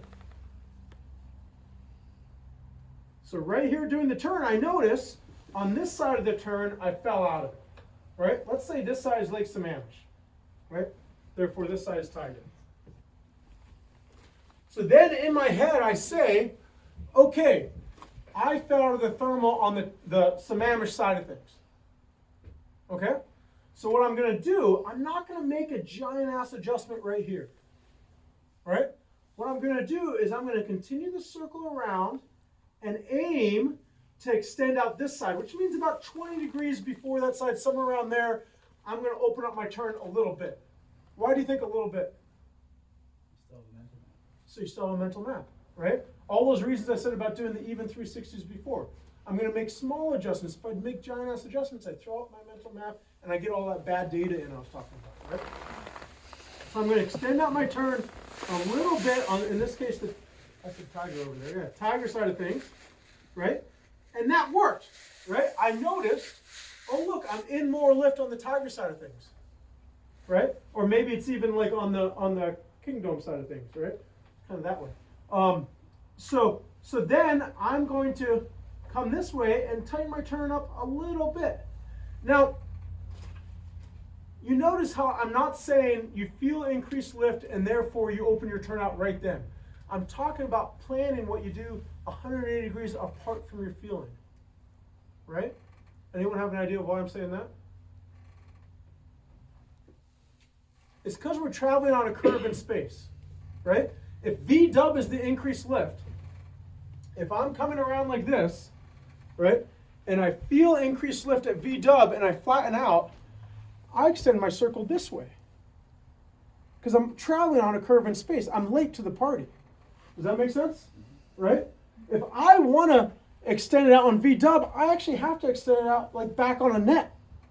Does that make sense? I have to plan ahead. So in order to plan ahead, what I do is I say, okay, I'm going up more at V-dub. You'd probably say Lake Sammamish side of things, or Tiger, or Kingdom, or whatever. You know, big landmarks in the distance work here because we're doing an even 360, right? So I say, okay, on the V-dub side of things, I'm going up more than I was on that side. So what I'm going to do is I'm going to bring in the sunglasses side a little bit, and yep, going out less on this side again. So now I'm going to extend the V-dub side, but I'm actually kind of starting the extension at a net. Does that make sense? So that's why we're playing ahead, because we're going through this curve in space. If you're super reactionary, oh, I'm going up more here and I'm flying out, I wanted to extend the circle that way, and instead I'm extending it, whatever, 45 degrees wrong or something. Cool. So you can kind of see, I just keep doing this, right? And it's okay if it takes a bunch of turns, but pretty soon I'm going to map it out and be in the core, right? And that core might not stay consistent for thousands of feet. It's probably going to move around. It's probably going to shift, right? So I'm going to have to probably keep doing it. Could be doing all sorts. Yeah, exactly. It's going to be doing all sorts. But I'm probably going to keep mapping it out in that same way the whole way out. Does that make sense? Any questions about that at all? If you start losing it, do you tighten in more on where the core is, or do you loosen out and start searching? Start losing it, I go to bigger turns. If I start losing, I go to bigger turns for two reasons. Because I don't want to increase my descent by a higher bank angle, and I want more search, right? So if I spread my search out to a bigger area, still even 360s, but I'm just doing bigger circles, then my glider's flyer. So if the thermal has died, I'm actually not taking too much of a penalty for that, and I'm checking out more air. I'm sampling more air, so I'm likely to find it again if it's not just the thermal that died. And it's funny, since we don't have a visual of these things, sometimes you lost it, sometimes the thermal ended. A thermal ends from the bottom up. And in a straight line, right, when we're straight and level, we're going down through the air. We're going this way with the thermal end, and we're going down towards the end of the thermal at 250 feet a minute when we're straight and level. When we're in a bank turn, maybe 350 feet a minute, right? So falling out the bottom of the thermal happens all the time. Right? We're, like, eventually the thermal ends, and we're going down this way, and it's coming up this way. It might be that it doesn't end for 2 hours, but it might be that it's gonna end real soon. Yeah. So yeah, we don't always know if we just lost it, if we just felt one side of it, or if it ended. So that's why big open turn. If you don't find it with a big open turn, go to your next probable thermal location. Go to your next trigger, right? And if you look around and you're on the kingdom and everyone's spread out on the kingdom and no one's going up, well, you probably don't hang out over the kingdom and just get lower there. You probably go to last chance ridge or something, right? You try a different trigger. Do you guys know what triggers and sources? Really good call. Let's go over that. Yeah. What was the question? Triggers versus sources. So thermal, right? Sun heats up the ground, right? Ground heats up the air, right? So that's source, right? And in this environment, the really big sources are like this whole valley down here, the landing zone, and all the fields down here. You know, if you're at the North Ridge, the town of Issaquah is a big time source for the North Ridge, right? And then that warm air, it kind of flows on the ground and it goes vertical at something called a trigger, right? And a trigger could be a big change in topography, right? So that all the heat at Issaquah often triggers at the high school ridge, that ridge above the high school, because it's just a big flat area of Issaquah, and then there's this kind of ramp behind the high school. So often that air will kind of come into that ramp and go vertical there, right? Think of the heat as having kind of a surface tension. It wants to kind of be a little sticky to the ground until something asks it to rise. So a topography change can be one. A temperature change can be one. So a shadow line is a temperature change, right? If we were walking in an open field on a hot day and then we walked into the shadow, we'd feel cooler air. That hot air feels cooler air. Cold air is dense, and hot air has to rise through it. So if you have a shadow line on the downwind side of a really hot field, then that warm air is kind of pressured to rise off of that cooler air, right? Or a cold irrigation ditch or a cold creek or something does a You got similar a few thing. ponds out there too. Yeah, those ponds. Yeah, the ponds below the North Ridge and on the crossing Issaquah Highlands are classic ones. Yeah. So I said topography. I said temperature. All it has to do with both of those. But like, I've had thermals released because I scare livestock or deer or elk in a field. For sure. I've had thermals released because a friend lands in a field. Right? Yeah, because their shadow gets real big when they land, and that shadow's cool air in it. Thank you. They just landed 30 seconds before you would have, but happens with me and Brian in Columbia all the time. Sometimes both. Yeah, that thermals are interesting things, but seriously, it's funny that a Jeep driving across a field can do it, can release air. Yeah. Yeah. So, what is the shape of the thing? Is it always be purple or something different? Really good question. One way to think of it, you see there's a bunch of little spots of grass on the ground here, right? And a leaf and stuff like that. So think of each of them as a thermal trigger, right? So the thermal's going vertical. Well, they're all going to have a certain amount of lean with the wind. If there's significant wind, let's say there's wind coming in that door and going out that door, they're all going to have some sort of lean with the wind, right? The stronger ones are going to have less lean, less wind drift is what we call it, and the weaker ones are going to lean more, right? So that's one thing that's bringing in the weaker thermals into the stronger thermals, right? Is just the drift thing, right?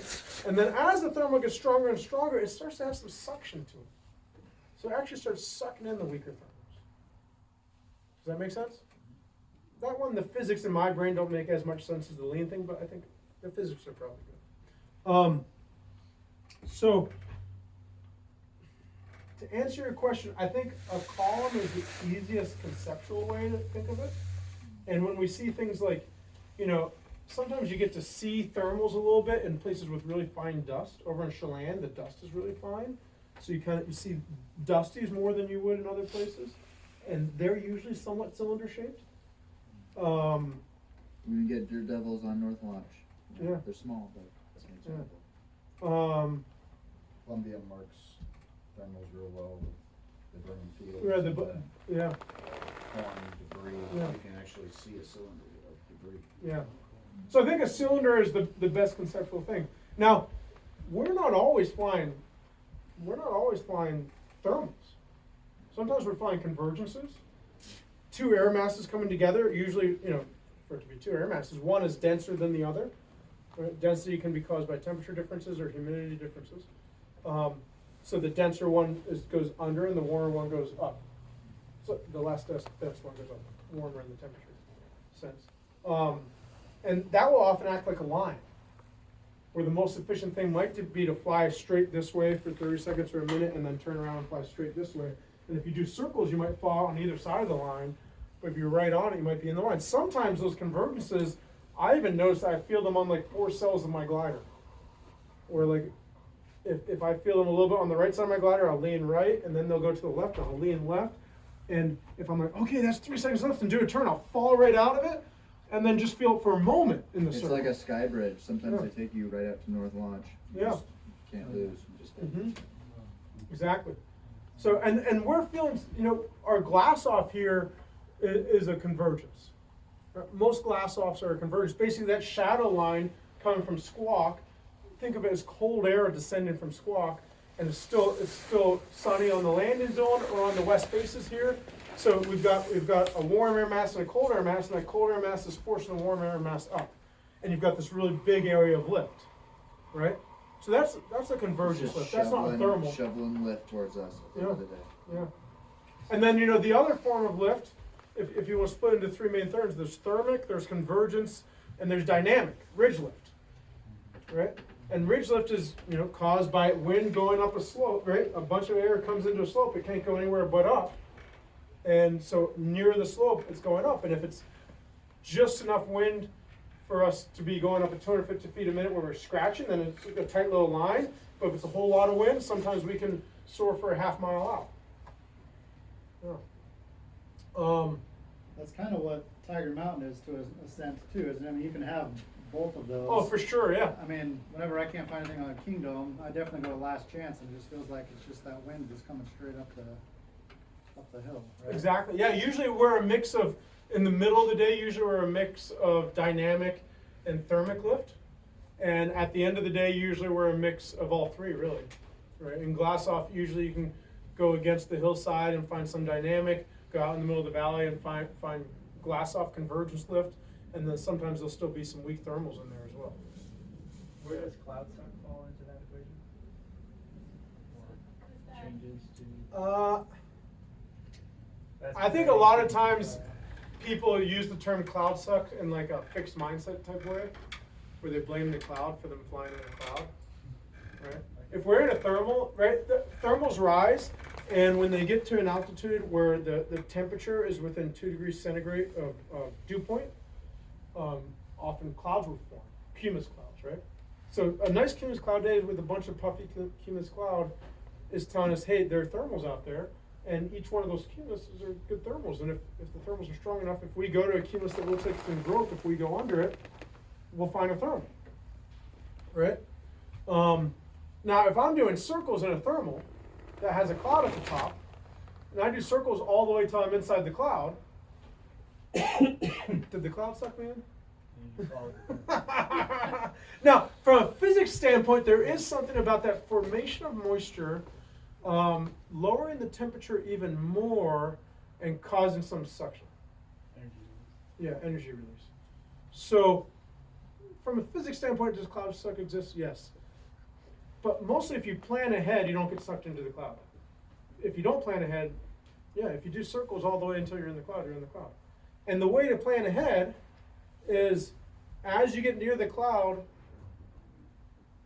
you want to be at cloud base when that side of you is cloud and that side of you is blue sky. If you're right on the edge of the cloud when you get to cloud base, anytime you want, you have the option to get out from under that cloud and you don't go inside. But if you find yourself at cloud base and it's a half mile in every direction to get out from under this cloud, it's going to be pretty hard not to go into the cloud. that make sense? So when you're thermally on one of these cloudy days, look up once in a while and just make sure you're trending towards that line of cloud and blue sky as you're getting closer and closer. If the thermal's rising really fast, you may want to be thinking of that 1,000 feet below. If the thermal's rising really slow, you may be fine until you're 200 feet below to get to that edge. Does that make sense? And let's see, if you do go in a cloud, right? If you inadvertently screw this up and you're in the middle of a cloud, and you're in the middle of that cloud base and say, oh shoot, I have a long way to go in any direction. Choose a direction while you can still see. Choose a direction that's towards the safest stuff, towards the most landing zones, not towards huge forested mountainous areas, right? In our case, it's probably towards Issaquah and Lake Sammamish, right? Something like that. Towards the safest stuff.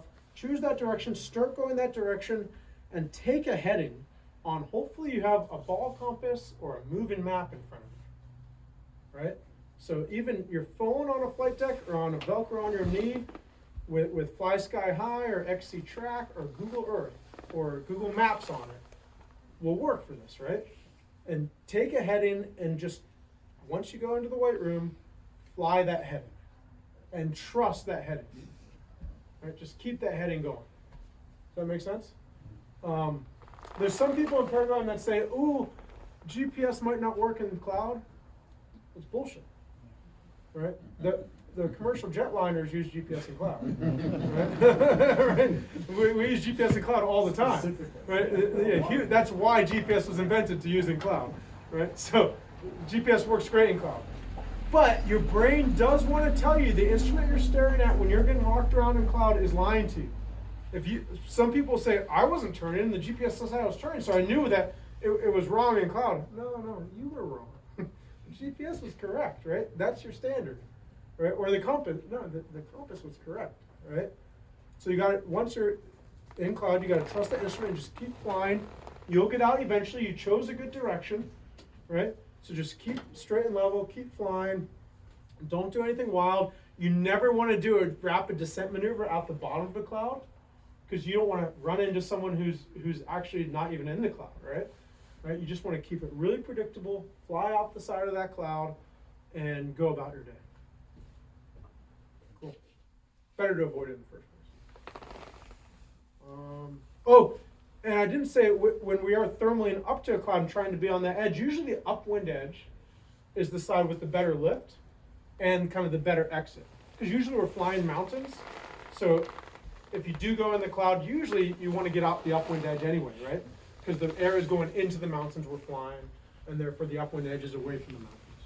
Typically the upwind edge is the best edge to plan ahead. If you don't have a GPS or anything, and you go into a cloud, sometimes you can see a slight difference in the amount of light. So most of the year the sun has some south slant to it, and if it's afternoon, it's southwest. If it's morning, it's southeast. So sometimes that can help you out, but if you went into a cloud without any instrumentation, you're along for a ride.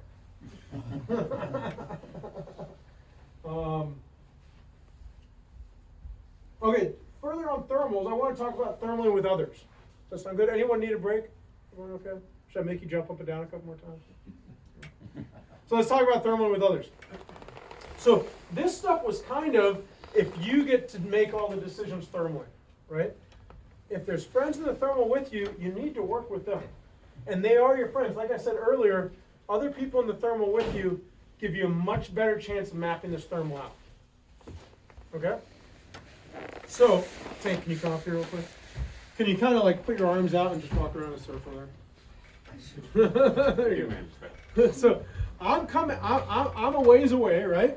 And I'm seeing Tank going up in a thermal here.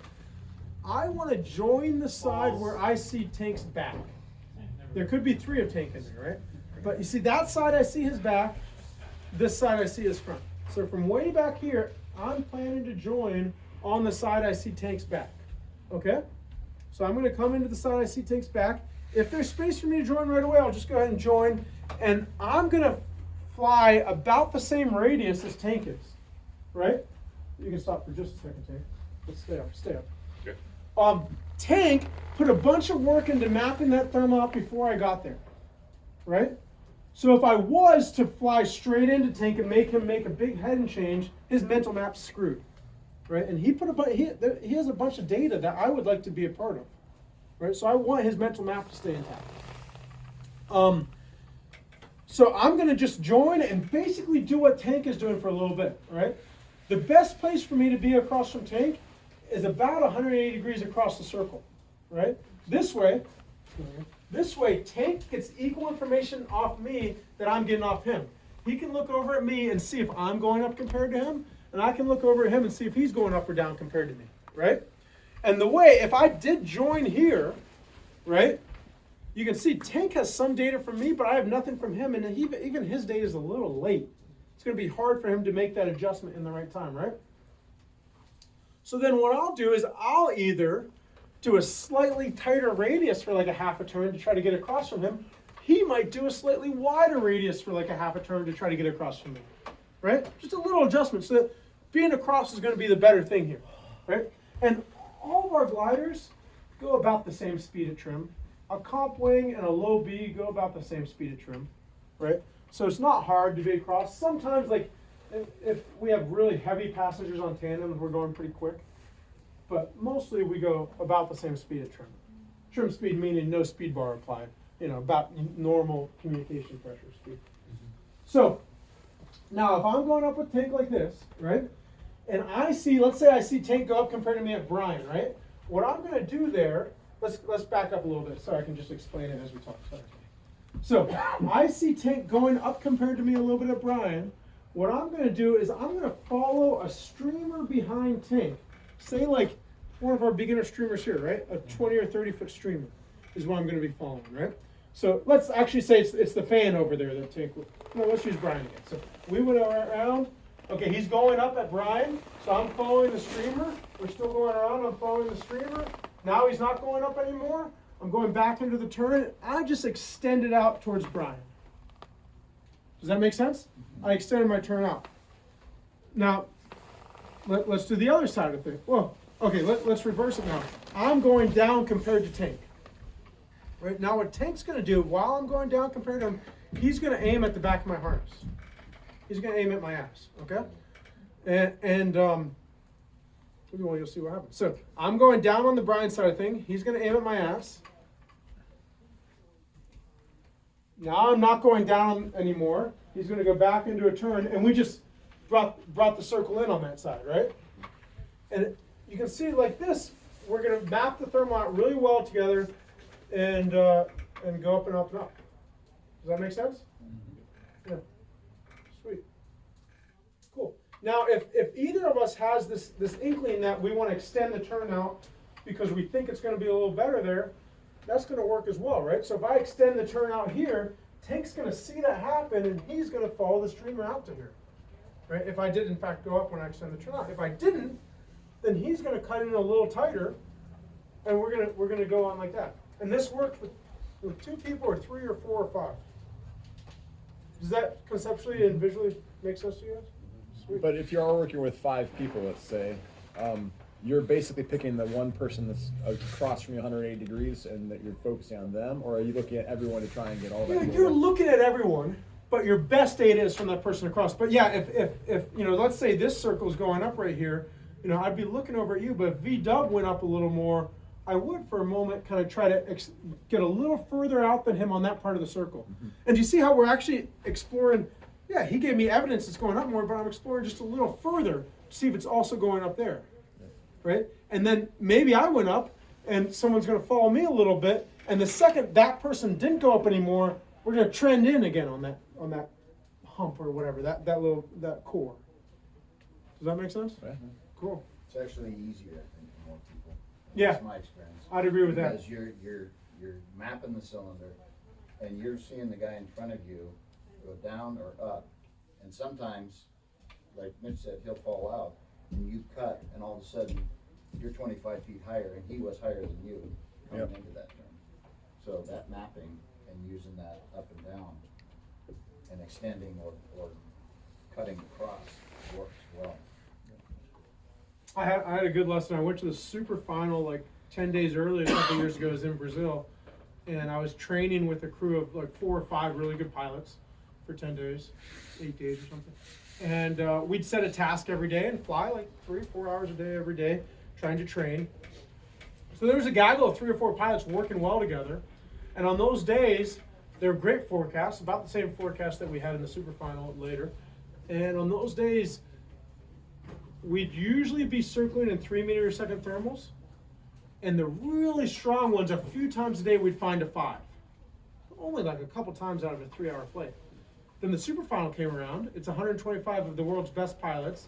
You're flying in like 60, 70 pilot gaggles, a lot. 70 people in the same thermal, a lot.